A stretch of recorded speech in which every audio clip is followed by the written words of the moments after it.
Hey, hi everyone. Just a quick reminder before we start our lecture today.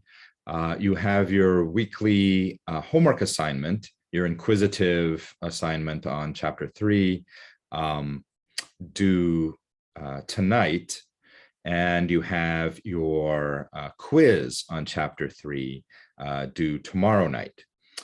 So when in doubt, always refer to the schedule file that's available in the syllabus tool in La Lima, and get yourself into that routine of when the homework is due and when the quizzes are due by. Okay. Last time we ran out of time, and I said we'd start off today's lecture by finishing up on those few slides that we didn't get to. So let's start off with that.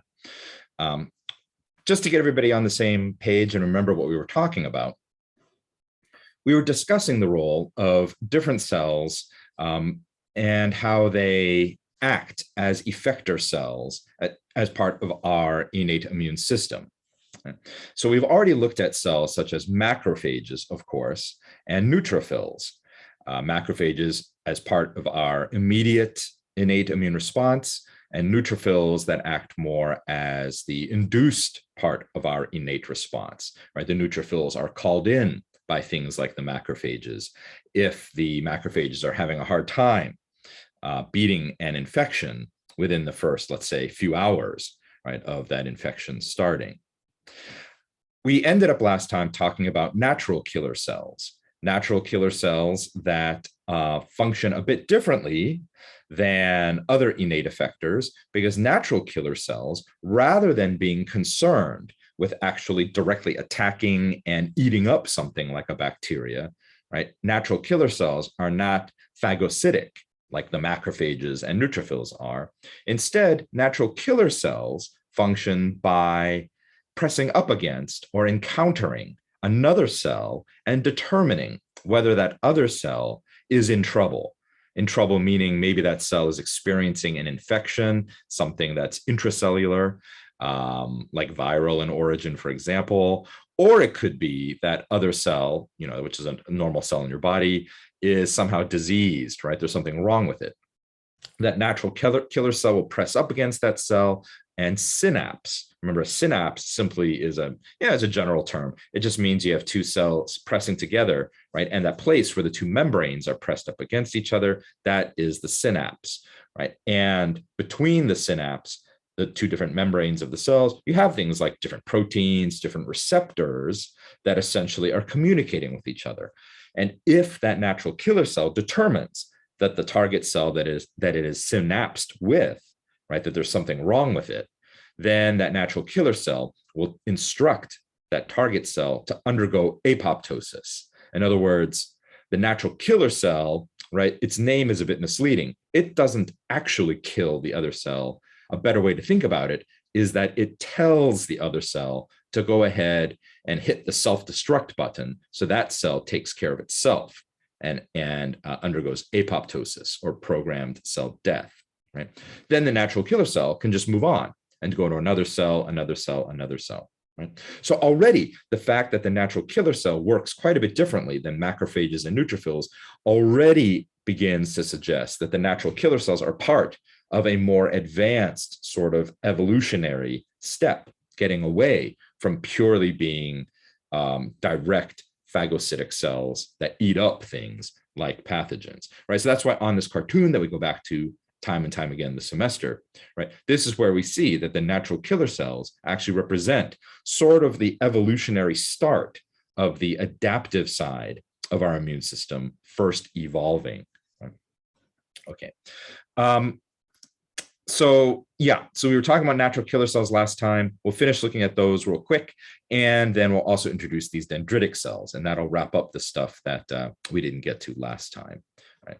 So importantly, natural killer cells, right, when they're communicating with other cells, often it's not that the natural killer cell is necessarily only going to decide whether to kill another cell or leave it alone, right? Oftentimes, if it's communicating with other immune cells, right, then those immune cells may actually instruct instruct those natural killer cells what to do, right?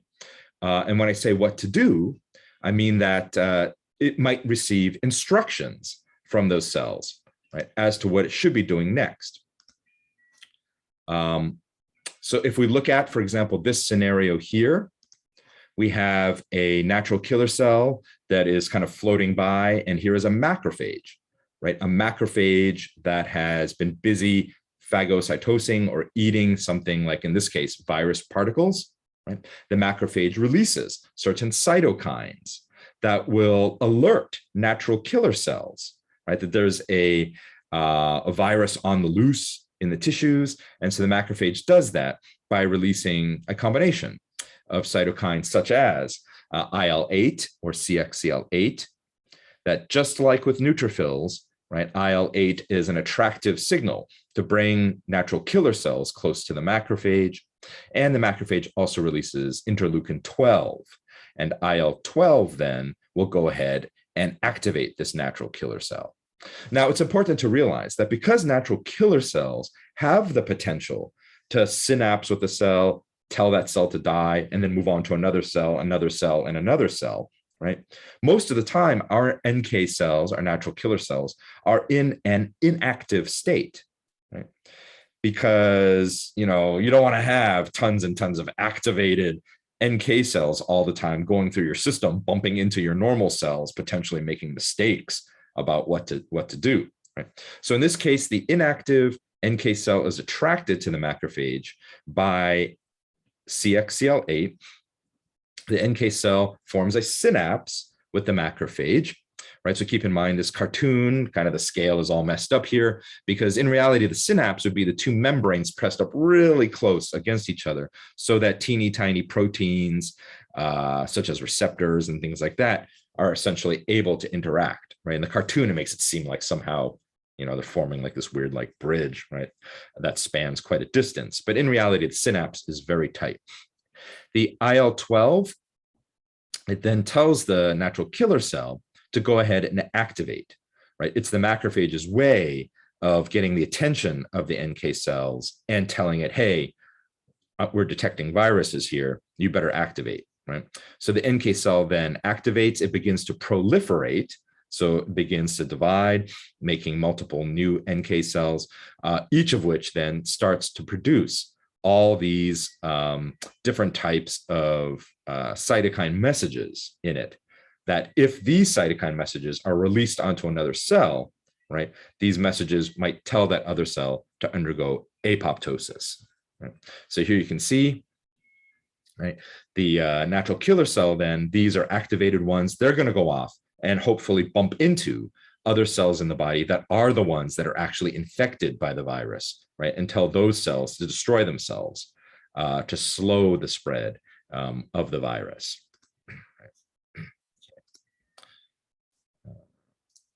Okay. And then this last illustration over here, right, shows that this conversation between the macrophage and the NK cell is not just one direction. Right? It's not just the macrophage telling the NK cell what to do. In return, the NK cell releases these orange cytokines, which are the interferon gammas. Remember, interferon gammas are the type 2 interferons. And in this case, the macrophage receives the type 2 interferon signal. And this tells the macrophage, right, hey, you're doing a really good job. You eating these viruses, right, is really helpful and useful. Why don't you go ahead and increase your activity to do more of that, right? So in response to interferon gamma, the macrophage's phagocytic activity increases and it begins to eat more and more of the pathogen. So it's a back and forth dialogue.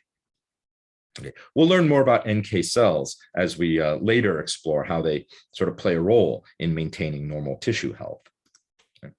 But I wanted to talk about dendritic cells. So dendritic cells are another of the white blood cells that come from monocytes that circulate around in your blood. And when a monocyte leaves the blood and goes into the tissue, the monocyte finishes its differentiation, right? And it turns into something like a macrophage, and also, or it can turn into a dendritic cell. So conventional dendritic cells we call CDCs or just DCs, are your typical dendritic cells. And so when people refer to dendritic cells, they're referring to these conventional ones. Their job is just to kind of scavenge around in the tissue, right? Scrounge around, picking up bits and pieces of all kinds of stuff that they find, right? And they do so by phagocytosis, right? So they're eating up all these bits and pieces of things, right? And then they're going to take those things and actually present what they found to other immune cells that might actually recognize those signals, right? And interpret it to mean, ooh, right? The dendritic cell has brought us evidence that there's some infection going on or some sort of pathogen present. Right? So the dendritic cell, when it picks up these bits and pieces, so you can see here, right? This is a dendritic cell. It has lots of different sort of protrusions, cytoplasmic protrusions of the cell membrane to really maximize the amount of stuff it picks up. All these orange things you can sort of think of as bits and pieces of debris, right? It's just scavenging around. Right? You know, I think of it as like a pet dog or cat. If you have an outdoor dog or cat and sometimes they bring back something like a, you know, dead mouse or something like that, you know, hopefully it's not half of a dead mouse, right? You know, they're just trying to help you out. You know, they love you. They want to bring back little gifts, right? And you're like, oh, that's really nice. You know, that's what dendritic cells do. Their job is to go out and find all kinds of interesting stuff and sort of bring it back to places where our immune system and other immune cells have a chance to check it out, right? So it's the equivalent of like your doormat outside of your porch door, right? Where you don't step outside without looking, you might step on half a mouse, right? So here, those places are what we call the secondary lymphoid tissues, or specifically things like lymph nodes. So in this illustration here, you can see the dendritic cells at work. So in the site of infection, not only did you have resident macrophages, but you also have resident dendritic cells. Right? The dendritic cells are picking up all kinds of bits and pieces of interesting things, including bits and pieces of the bacteria. You'll see here the dendritic cells then carry that through these different vessels that drain away from the site of infection. And this is part of our lymphatic system, right? Don't worry if this seems kind of weird to you right now. We'll talk a lot about how the lymphatic system works as we get really into the adaptive side of our immunity, right? But you can see these dendritic cells are bringing bits and pieces of stuff to specialized tissues like lymph nodes. And in lymph nodes, you have other immune cells, not only macrophages, but also lymphocytes like T cells and B cells. And that's where the dendritic cell has an opportunity to try to communicate with B cells and T cells that are part of our adaptive immune response. Remember, up until now, this has all been just part of our innate immune response. Right? So the presumption is at this point, if dendritic cells keep finding stuff, right, and they're bringing them to lymphoid tissues where you have cells from our adaptive response waiting, right, this is how the innate system begins to communicate with the adaptive system, potentially starting the adaptive response. Right? So this last slide from last time shows you or highlights how things like NK cells, dendritic cells work together to decide whether the adaptive immune response needs to be woken up, right? So here you have a scenario where you have dendritic cells that are picking up all kinds of different debris, you know, potentially bits and pieces of bacteria or virus, right? If that dendritic cell then synapses with an NK cell, and so between the dendritic cell and the NK cell, there's all kinds of receptors picking up on different protein signals and things like that, it may activate the dendritic cell, activate the NK cell and get the NK cell going out there, right? Looking for things like, oh, what cells are there out there that are infected by this virus, right? So that's one way that dendritic cells are helping to wake up things like NK cells. But let's look at these two other scenarios here. What if in one of these lymph nodes, right, you have dendritic cells bringing stuff in, and you already have a lot of activated NK cells? In that case, if the NK cells synapse with the dendritic cell, if there's already a lot of activated NK cells, they may very well just go ahead and tell that dendritic cell to undergo apoptosis and die. Right? And you say, why would it do that? That's really sad, right? I mean, you get mad at your cat for bringing you half a mouse, but you don't kill it for doing it, right? No.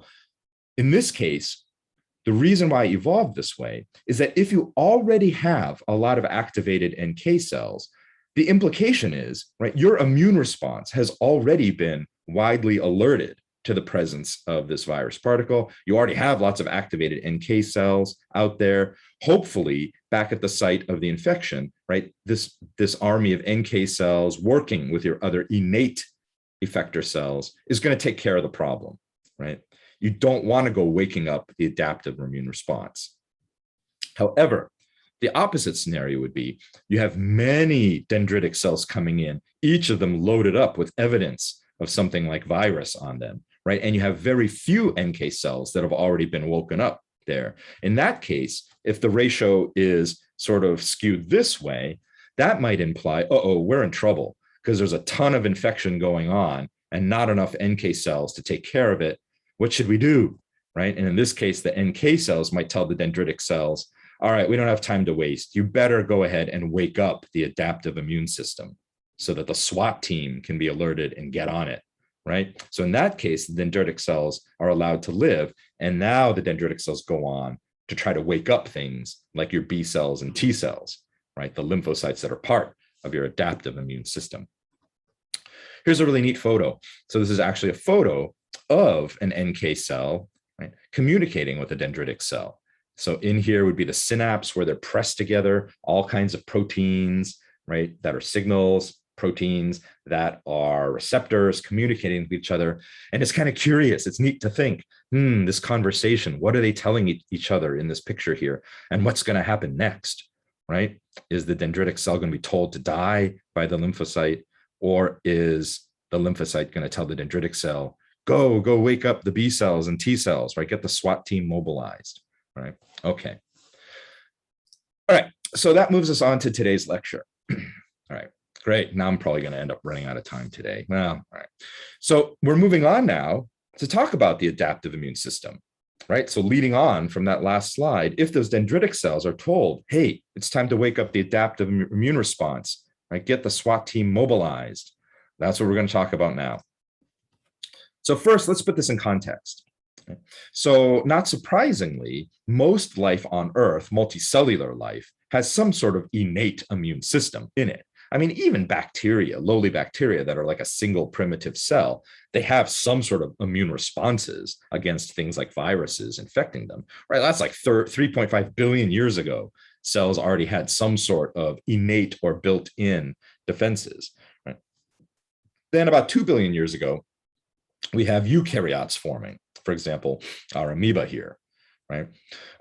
And the amoeba, goes around eating stuff, right? It's a very prototypical kind of phagocyte, right? It goes around eating things. In fact, look, it's eating something here, right? The amoeba is like kind of forming a vesicle around this, whatever this is, some sort of organic matter that the macrophage wants to go ahead and take in to actually use as nutrients, right?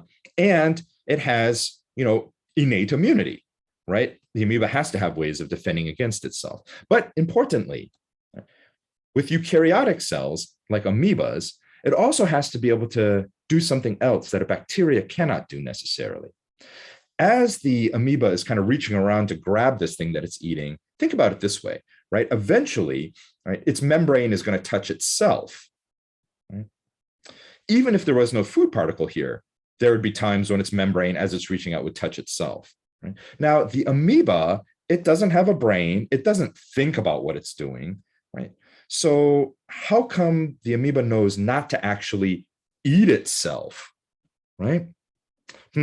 So there must be that even in something like a simple eukaryote, like an amoeba, there must be certain receptors on its surface that can actually tell that if part of its membrane is touching another part of its own membrane, that it is itself, right? So to be able to tell the difference between self versus a non-self contact, already a simple eukaryote like an amoeba must be able to tell the difference.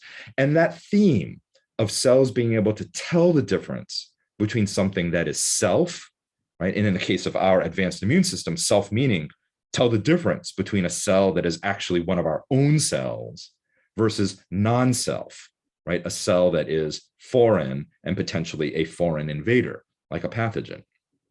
Right? You'll see later on when we get into really deeply into the adaptive immune system, how this whole self versus non-self thing is a super important critical factor. Right? So let's continue with this little evolutionary history lesson. So about 600 million years ago, right, now you start having multicellular life. And as you have multicellular life, organisms that are made not just of one cell, right, but of potentially millions, if not billions, if not trillions of cells, right? Now there's a whole nother ballgame, right? Because these organisms now, right, how do you actually manage things like immune responses of the cells and the tissues? Okay. And with multicellular life, right, organisms now live longer. Okay. So, if you're going to have a long-lived organism like us, it's perfectly reasonable to assume we're going to live for not just like, a year, maybe not 5 years, but we can live like 70, 80, 90 years, right?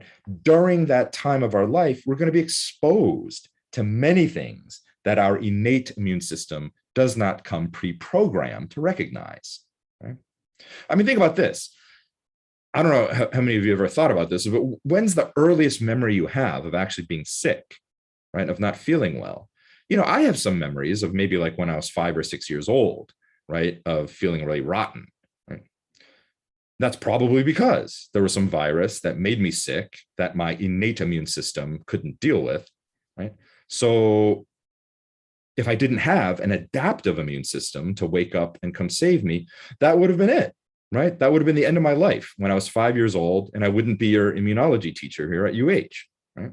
So obviously, we have to have an adaptive immune system. And so the start of evolving an adaptive immune system starts right beyond the invertebrates and well into things like the vertebrates. So once you have vertebrates that live longer, right, than just a few days. So for example, something like a simple invertebrate, well, not simple, but an invertebrate like a fruit fly, for example, right? An adult fruit fly might only live for a few days.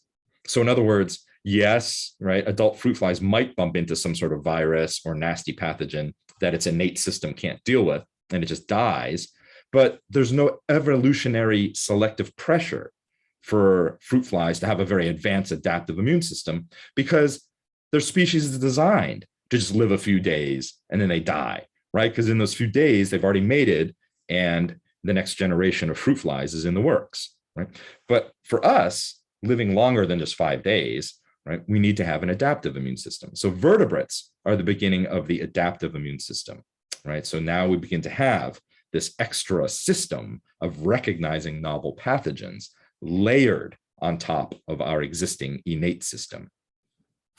So throughout evolution then, there's this common theme of when nature comes up with something like a certain way to do things, as organisms then use that, as they further evolve, they don't necessarily scrap what they came up with earlier, right? Evolution is usually about building on what you already have. Right? So this is a great highlight of that here. So imagine something like our toll-like receptors, right? So we said our toll-like receptors, or TLR, they're very good at detecting certain types of pathogenic signals, like lipopolysaccharides that I showed you. TLRs can also respond to other things that are not lipopolysaccharides, like certain types of proteins or carbohydrates that are actually released by bacteria, for example, right? The example we looked at was just lipopolysaccharides to keep it simple.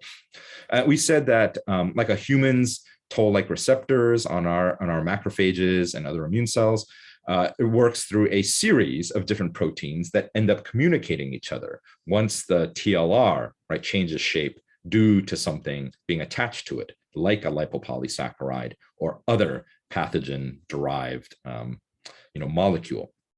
And it goes through this chain, MyD88, all the way down to NFKB, and NFKB is the transcription factor that then turns on things like cytokine genes, right? So I said it's called toll-like receptors, the mammalian toll-like receptor, because they look a lot like the toll receptors that were first identified in Drosophila, right? Those are the original OG toll receptors, right? So we just have these toll-like receptors.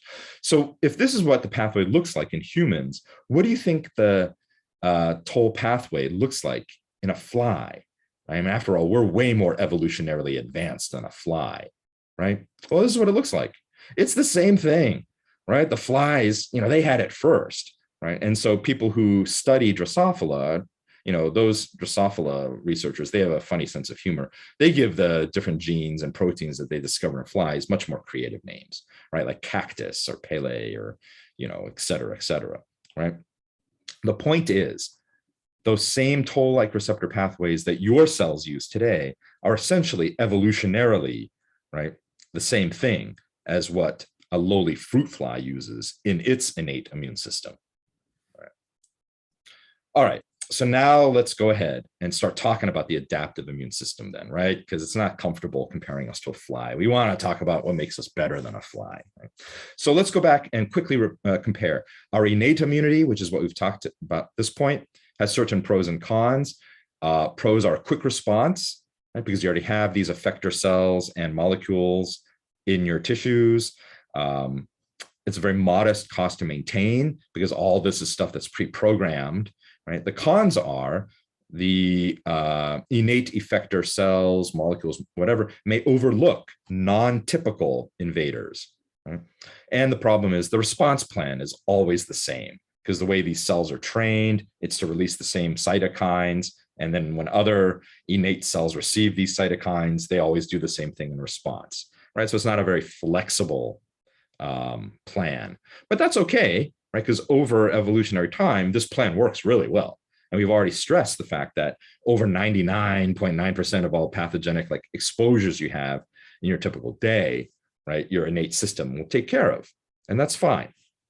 The adaptive immunity then, right, is when you have pathogens that outrun your innate side. So bad clown, right?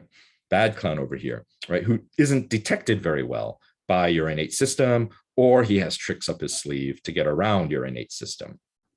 So if he's not neutralized over time, so we're not talking hours or day after infection, we're talking days, plural now, after infection, right? Bad clown is now multiplying inside of your tissues, right? And he's causing all kinds of trouble and you are getting sick, right?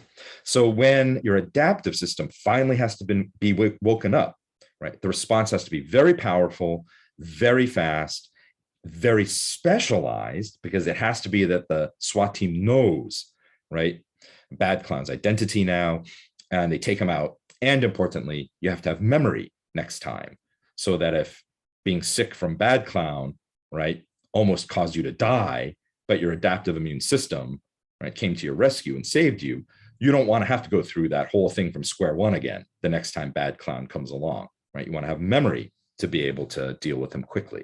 So the cons are this takes valuable time. And of course, it's very expensive investment. That's why I said, that's why we don't just have all of our local shopping malls patrolled by SWAT teams, right? Because I said before, yeah, that would certainly take care of all the shoplifting and stuff like that. But obviously, right, that'd be so expensive and so unnecessarily overboard, right, that our local malls are fine with just having their own security forces, our mall cop. Okay. So now we're going to talk about these cells over here, the lymphocytes that are squarely over in our adaptive side. And so those are B cells and T cells. So let's start off talking about B cells. So B cells are small lymphocytes and they contain the information for adaptive specificity. Right? B cells make immunoglobulins, IGs. Right? So these are special proteins that only B cells make. Right? In other words, all the other cells in your body, yeah, the genes for making these immunoglobulins are there, right? Because every cell in your body has the same set of genes. It's just B cells are the only cells that actually use those genes to make the protein products of those genes, the IGs. So these IGs are like the wanted posters that will advertise a novel pathogen. So these IGs, they are small proteins. They're little Y-shaped proteins. Their jobs are they can uniquely identify an exotic threat. Right? Like you have immunoglobulins that can specifically identify bad clown. Right? They can opsonize the target. So if complement proteins are having trouble opsonizing, covering bad clown, immunoglobulins can help. And importantly, immunoglobulins can help attract other effector cells to the target, other cells that may have previously not been paying attention or realizing that bad clown is a threat. Immunoglobulins can actually raise their awareness and get those other cells, immune cells, to attack. So a resting B cell makes immunoglobulins that remain on the surface of the cell. So this form of immunoglobulin that is essentially acting as a cell surface receptor because it's anchored to the surface, we often just call that a B cell receptor. Right? So B cell receptor is the form of immunoglobulin that remains on the surface. Here you can see those immunoglobulins on this particular B cell are the right shape to recognize a feature of this bacteria.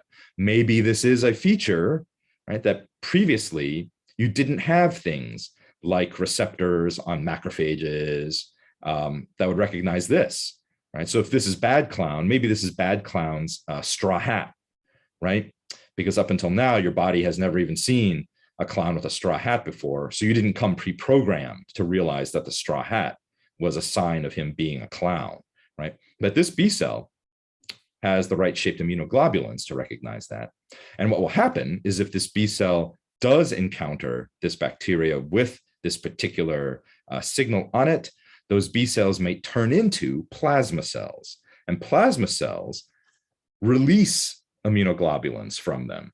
They make a soluble form of the protein that doesn't stay anchored on the surface of the cell. These immunoglobulins are free to now float out and go through your blood. And of course, you already know the special name we give to these free floating soluble immunoglobulins. These are what we call the antibodies. Right? All right. So let's look at immunoglobulins and the structure. So immunoglobulins are pretty modest sized proteins. They're glycoproteins, meaning they're part protein with different sugar groups attached to them. They're made of 4 polypeptide chains that together make this sort of prototypical Y shape, right? So here's an immunoglobulin on the left, okay? And you can see that it is made of 4 chains, 2 heavy chains that go all the way from this part, this red part of one of the arms all the way down. You can see it's connected here all the way down to the base, right? So that is a long chain or a heavy chain is what we call it, right? So you have 2 heavy chains, and then you have these 2 shorter, right, or light chains, one on either side. So together, these 4 separate chains make one Y-shaped immunoglobulin. Right? One end of the molecule is the antigen binding site. In other words, this shape here is a unique shape that matches up uniquely with, for example, bad clown's straw hat, right, as a new type of pathogen signal that your innate side of your immune system didn't know how to recognize before, right? But this immunoglobulin protein does recognize it. The other end, or the stem end down here, is what, of course, would originally keep this immunoglobulin stuck to the surface of the B cell that makes it, right? But then later, right, when it's made in a form that can be released by a plasma cell, this is the site that then, when the Y attaches to the surface of the pathogen and its stem is sticking out the other direction, right? The 2 arms attached to the surface and the stem can provide the attraction signal to bind other types of molecules or effector cells that can now be brought in to actually attack, for example, the bacteria. So there are 5 isotypes, right, or classes of immunoglobulins, and they are called IgG, M, D, A, and E. Okay. Another way to refer to them is by Greek letters, right? Gamma, mu, delta, alpha, and epsilon, right? Okay. And so you'll notice that all of them share the same Y shape, but they have different structural features. And we'll explore why these structural features make different antibody isotypes more useful for different types of specific applications. Here again is the structure. So like I said, they're pretty modestly sized. They're about 150 kilodalton proteins. The 2 heavy chains are shown in green here, right? And the 2 light chains shown in yellow. this hinge region, basically that connects the two halves of the Y and keeping it together, right, is usually involving cysteine residues on either side that form these disulfide bonds. And this is known as the hinge region because in some isotypes of immunoglobulins, like this one here, right, it is pretty flexible. So the two arms can kind of swivel around. Okay. Here is another way of representing it. Red is what we call the variable region. So this contains the antigen binding sites. So this is where from one molecule of Ig to a different molecule of Ig, right? This is where you'd see differences because each one would be shaped a different way to bind a particular target. So we call that the variable region. The rest of it is more or less constant, right? And so we call that the constant region because that part doesn't really change that much from one particular molecule of immunoglobulin to the next. Another older way of thinking about it, in the old days, before they really understood stuff, they're trying to understand the structure, they saw that if you dissolve antibodies and they fall apart, or if you sort of lyse these proteins, they tend to fall apart into these different fragments. And so the antigen binding fragments are sort of the arms or the FAB, right? And you have the stem region or the constant region. Here, the C actually stands for crystallizable, right? Because this part, because it's the same for all immunoglobulins, right? If you just had a mix of different stems of immunoglobulins and they're all the same, you can get them to form a solid crystal. Whereas if you have a mix of different FAB regions from different antibodies, because they're all slightly different shaped, they're not going to happily form a crystal. Right? So keep that in mind because in a lot of literature, they still use these old terms like FAB and FC. Right? So just remember what that refers to. So here we're going to talk about different ways that these immunoglobulins can detect signals. The molecule that they happen to be the right shape to bind to, right, for example, might be on the surface of a bacteria. Let's pretend here that this is a particular protein that is shed by a bacteria, right? So it's not even like the whole bacteria. We're talking about very specifically a particular protein, and this protein has a three-dimensional shape. So as a result, there are many unique sort of surface landscape features of this pathogen protein. And that's just represented by these different colored geometric shapes, right? Because it's a complex folded protein, there are different parts of it, there might be pockets or different parts sticking out. Each one of these is a three-dimensional shape, right, that could be unique enough that you could have an immunoglobulin that by chance matches up to it. So in this case, right, this one target here, we would call this target an antigen. So an antigen is a molecule that is recognized by an antibody to initiate an immune response. Right? Commonly, antigens are things like proteins, because after all, proteins have the most variability in making unique shapes, right? And many carbohydrates as well. So the name antigen very simply can be thought of, right, as antigen generator, right? So this is a molecule that actually serves to give your immune system a chance to generate antibodies against this novel three-dimensional shape. The individual shapes on the antigen that could actually be detected by different immunoglobulins, right? That's what they're showing here. These 4 different immunoglobulins all happen to be different shapes. Each one can pick up a particular three-dimensional feature. Each one of these three-dimensional features then would be called epitopes, right? So this one antigen has several different available epitopes on its surface that your immune system can use to recognize it via immunoglobulins. So anytime you have one antigen, or even like, for example, let's pretend that this is a whole bacteria now, right, that has many of these copies of this particular antigen on their surface, right, and epitopes.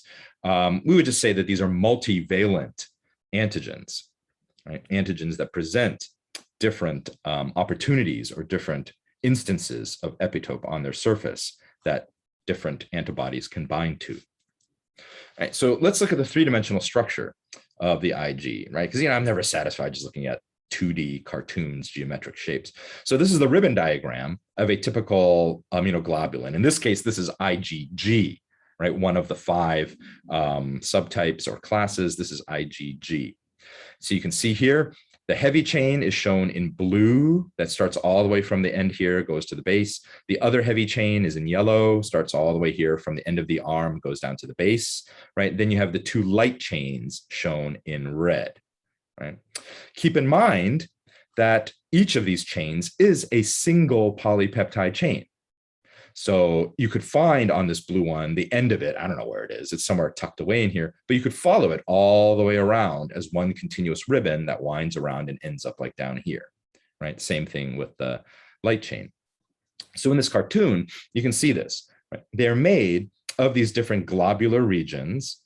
Right? And so we can identify these regions as being, for example, either the variable region of something like the blue heavy chain over here, right? So we'd say that this is the variable region up here, the V sub H, and you'd have multiple constant regions of that heavy chain. So CH, 1, 2, and 3, right? That make up the structure. And you can see the disulfide bonds then hold together the two halves of the Y. Right? Each of these little globular domains then, you can just refer to them as immunoglobulin-like domains. And so here is a nice space filling model, sort of, so you can really appreciate that, yeah, it is Y-shaped, but importantly, look at the little hinge region in here, right? Wow, right? This big globular arm over here and the stem is held together by just this thin little part of the polypeptide chain. So it's not surprising that the arms are very flexible, right? They can flop around and they give you the opportunity to bind, two different instances of an antigen, right? One on each arm. Okay, let's look at the structure a bit more closely. Let's just look at the light chain over here. So in this part of the figure, it's represented in red, right? So it's made up of a variable domain and a constant domain. Let's just zoom in and look at that. So here is the light chain variable domain. Here is the light chain constant domain, right? And again, it's one continuous polypeptide chain. Here's the N-terminus. You could follow it all the way around, and then you end up over the C-terminus, right? And it folds up this way. So this is the business end, right? This is the end that is unique from immunoglobulin to immunoglobulin, right? And what makes it unique is the fact that the shape that is formed by these loops of peptide chains is what varies the most from one immunoglobulin molecule that's made by one B cell, right, to a different immunoglobulin molecule that's maybe made by a different B cell. Not surprisingly, the way you alter the shapes of these is you alter the amino acid sequence that makes up these peptide chains, right? Because the amino acid sequence, the residues that go through here, they all have their R groups sticking out, there are side chains, and that would then cause them to fold up slightly differently. So if you were to look at how much diversity you have in the amino acid sequence in regions such as the amino acids that make up the constant region compared to amino acids that make up the variable region, right? Not surprisingly, you'd find the greatest diversity of amino acid sequences in these loops here. And that's what we show here. If you were to now color code this as saying most of the light chain, even most of its variable domain, right, is sort of more standardized. So if we call that yellow, right? But we look at these particular loops in red, right? Remember, again, this is all one continuous chain, right? So if you were to unravel this, like we have here on the left, right, and just lay it out from left to right, right, you would have these three red regions in here. Right? And if you were to then say, let's just take, let's say, 1,000 random immunoglobulins that we find in your body, right, and line them up and match up their amino acids to see where do they match up and where do they differ, what you'd find is in most of the yellow regions, the amino acid's the same, the sequence. But from immunoglobulin to immunoglobulin, you'd find that in these red regions, there's a lot more variability in the amino acids, right? And so these code for these three different hypervariable domains, or HV regions, right? Okay. Yeah, right. And so if we were to then look at how this corresponds to our simple drawing here, remember, we're only looking at the light chain. That's what we started looking at on the last slide. And we're only looking at the variable domain over here of the light chain, right? So this sort of represents that region of the three loops here. Notice that the light chain makes up half of the entire antigen binding site, because this part that's in white down here is the antigen binding region or variable region of the heavy chain, right, that this light chain is paired up with to make one arm of the Y-shaped structure. So the heavy chain also has these variable loops, right, different ones, different amino acid sequence. So overall, the combination of 6 of these loop regions, 3 from the light chain, 3 from the heavy chain, make the unique overall antigen binding site that this particular immunoglobulin has at the end of its Y-shaped arms. Okay. So I want you to consider then the binding specificity of these variable binding domains, right? A good way to think about it is something like jigsaw puzzle pieces, right? If you were to look at a jigsaw puzzle, I mean, you know, we've all built puzzles before, and you know that concept, right? The way it works is you might have, let's say, a 500-piece jigsaw puzzle, and each piece has one specific perfect place where it can match up to make the puzzle. Okay? But when you look at all the pieces, they have certain generic qualities that make them hard to tell apart. Right? So look at this over here. Each puzzle piece has to have certain features that are more or less the same in order for it to be the right sized puzzle piece, or in general, the right shaped puzzle piece to be part of this particular puzzle. Right? So this could be the framework region of each puzzle piece, right? The core has to be a particular size. It has to have roughly the same dimensions. So that would be like the yellow part or the framework part of the variable domain. Right? It has to be kind of standardized in order for this all to work as still part of an immunoglobulin. But the variable part of a puzzle piece, right, would be all the uniquely shaped combination of little grooves, bumps, corners, etc. Right? So these would be like the hypervariable regions that actually make the immunoglobulin over here have a unique fit with a particular target. Right? And in this case, it's just like the same way that these hypervariable regions of the puzzle piece match up with the antigen target. So our cells can actually make something astounding. Our body can make about 10 to the 12 different variations of these little loops here. Right? And why is that important? Well, let's take this jigsaw puzzle analogy a little bit further, right? Because you might be wondering, okay, so if immunoglobulins bind to unique shapes, right, and that's how they can detect something like bad clown straw hat, right? How did your body know to make an immunoglobulin that recognizes that particular shape, right? Is your immune system psychic? Does it somehow magically know that next week you're going to be sitting next to somebody who has COVID, and therefore it's got to get ready and start making things that bind the shape of different antigens on the COVID virus, the SARS-CoV-2 virus? No, it cannot, right? Your immune system is not psychic. So how does it actually come up with this? So this is where the jigsaw puzzle comes into play, right? So here's the jigsaw puzzle. This is a jigsaw puzzle from one of my kids. I feel bad. I always feel bad because I end up taking all their toys and they end up here in my office, right? So here's a 500-piece jigsaw puzzle. It's a nice one because it's like tropical setting. You know, you have coral, you have honu, green sea turtles. And I think all of you know, right, that, yeah, I mean, what a jigsaw puzzle looks like, right? And I think all of you have done this from time to time, right? That if you kind of take this box and you shake it around, so that there's lots of opportunity for pieces to kind of crash into each other in many different ways. And then you kind of dig around in here, What you might find, right? Let's see here. Okay, good. Here's something. So here, right? You might find something like this. So what is this?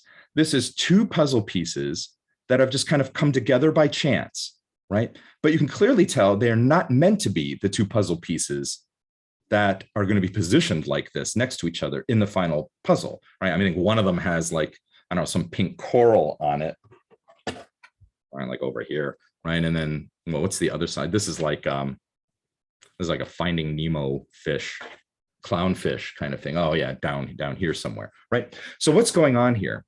These two pieces came together by chance, and they're sticking together by not perfect fit, but close enough fit, right?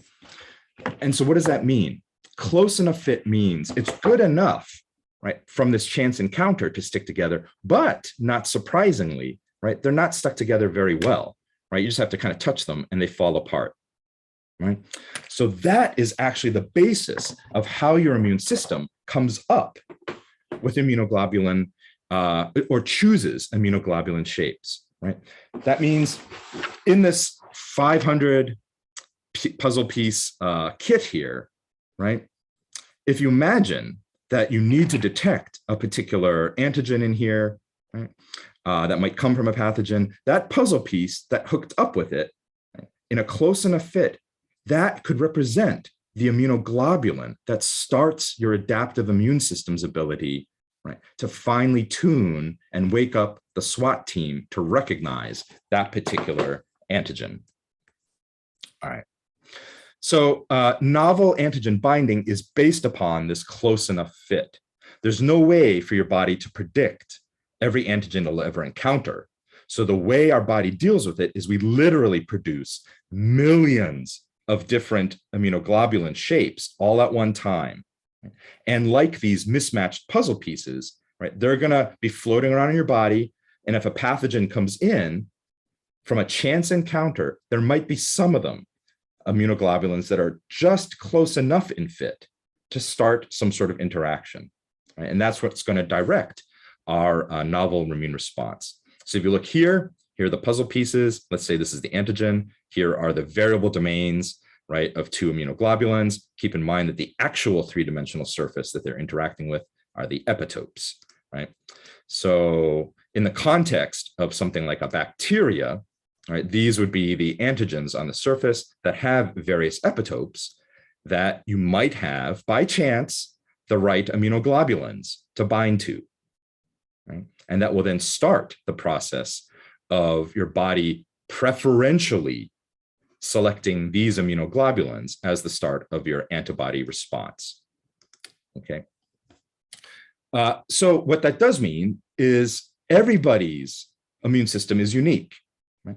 So if you are even vaccinated against something like COVID, right, your immune response and your immunity from being vaccinated is all based upon what novel immunoglobulin shapes you happen to have in your body that day, right, that could start being selected for. So even though you and your family and your friends got the same vaccine, right, the actual antibodies that you've generated, right, in response to that can be different.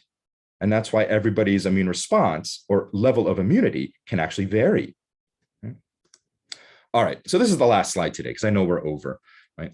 So it's the B cells that contain this information to make immunoglobulins. Right? And as we said before, they're going to first make them in a form that's stuck to the surface of the B cell. So each B cell only makes one unique type shape, variable binding domain. So all of the immunoglobulins on its surface have the same three-dimensional shape, right? And then those are going to form the basis, if they're selected, to form antibodies, right? So next time we'll learn about how these B cells actually generate these different shapes, because already I told you, if every single day, right, you have hundreds of millions of brand new B cells coming out of your bone marrow, each one of them coated on their surface, right, with a unique immunoglobulin shape. How do our B cells do that, right? And we'll learn what happens after a B cell is selected on the basis of its immunoglobulins. All right. Okay, I know many of you have our first day of lab today, so I'm sorry to hold you up with a long lecture. I'm going to head downstairs and meet you very soon. But for the rest of you, if you have any questions today, hold off on the chat, send them to me via email, and I'm happy to respond that way. Okay. All right. Have a good rest of your day. I'll see you later.